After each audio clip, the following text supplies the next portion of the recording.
Hello friends, welcome to my YouTube channel.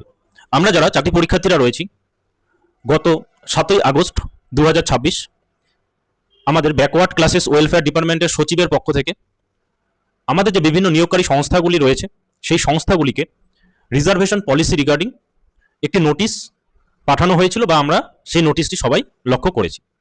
সেই regarding বিভিন্ন social মিডিয়ায় বিভিন্ন পোস্ট, বিভিন্ন ভিডিও আমরা কন্টিনিউ দেখেই যাচ্ছি, কিন্তু আমাদের সকলের মনে এখনো পর্যন্ত একটাই ডাউট, সেটা হলো আমাদের যে বিভিন্ন আপকামিং পরীক্ষা বা যেই পরীক্ষাগুলি হয়ে আছে অলরেডি, অর্থাৎ ডাব্লিউবি কনস্টেবল, আমাদের WB PSC miscellaneous, WB PSC clerkship এবং এসএলএসটি 9 এবং 10। এসএলএসটির 11-12-এর যেহেতু ফাইনাল লিস্ট পাবলিশড হয়ে গেছে, তো সেটা নিয়ে আর কোনো কথা হচ্ছে না।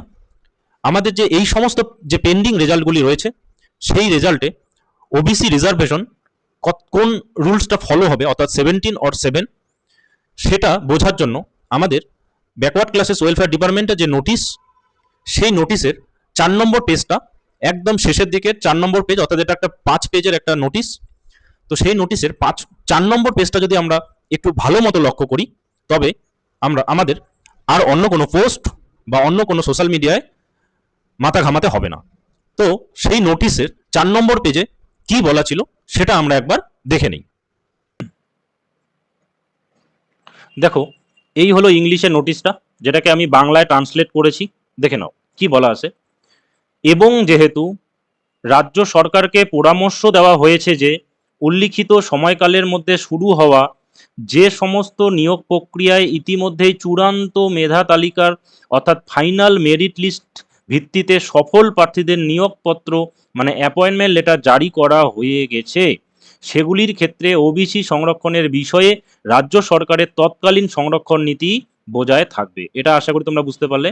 এটাতে বলেছে যে সমস্ত নিয়োগ প্রক্রিয়ায় অর্থাৎ যে সমস্ত চাকরি পরীক্ষার ফাইনাল মেরিট লিস্ট পাবলিশ হয়ে গেছে অথবা নিয়োগপত্র দেওয়া হয়ে গেছে, সেসবের ক্ষেত্রে আগের যে রিজার্ভেশন রুল সেটি কিন্তু ফলো হবে, এটাই কিন্তু বলেছে।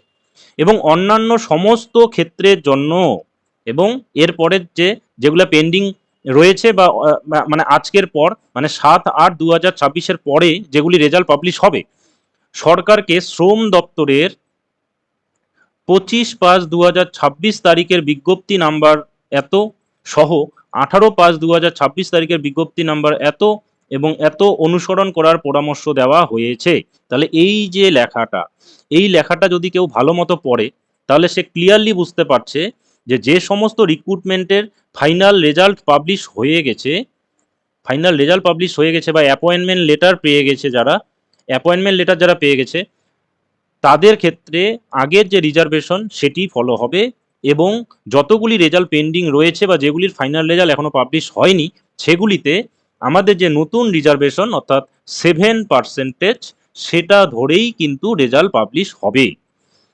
অতএব এখন পশ্চিমবঙ্গের সমস্ত নিয়োগকারী সংস্থা ও কর্তৃপক্ষকে চলমান নিয়োগ প্রক্রিয়াগুলি সম্পূর্ণ করার সময় তদনুযায়ী কাজ করার পরামর্শ দেওয়া হচ্ছে।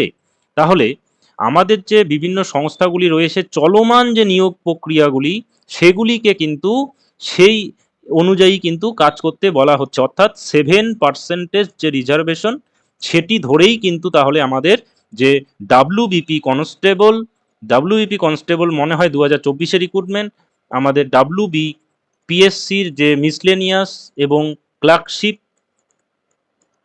এই সমস্ত যে রিক্রুটমেন্ট এবং আমাদের WBSLST 9-10 এই যে রিক্রুটমেন্টগুলা যেগুলো পেন্ডিং এখনো বাকি রয়েছে, অর্থাৎ যেগুলো রেজাল্ট এখনো পেন্ডিং, এই সমস্ত রিক্রুটমেন্টে 7% ওবিসি রিজার্ভেশন নিয়েই কিন্তু রেজাল্ট আসবে। এটা একদম এই যে প্যারাটা আছে, অর্থাৎ আমাদের 4/5 অর্থাৎ 4 নম্বর পেজ 5 পাতার যে নোটিশ, তার 4 নম্বর পেজটা যদি কেউ ভালো মতো পড়ে, তবে সে ক্লিয়ারলি বুঝে যাবে যে আমাদের যে রিজার্ভেশন পলিসি বা রিজার্ভেশন মেনে যে পেন্ডিং রেজাল্টগুলি আসবে সেগুলি কিভাবে আসবে। তো আশা করি এই ভিডিওর থেকে তোমাদের কনফিউশনটা ক্লিয়ার হয়েছে। তো আশা করি আর তোমাদের নতুন কোনো ভিডিও দেখতে হবে না। সবাই সেরকমভাবেই প্রিপারেশন নাও যে আমাদের 7% ধরেই কিন্তু রেজাল্ট পাবলিশ হবে। তো সবাই ভালো থেকো, সুস্থ থেকো এবং পারলে চ্যানেলটিকে সাবস্ক্রাইব করে দিও।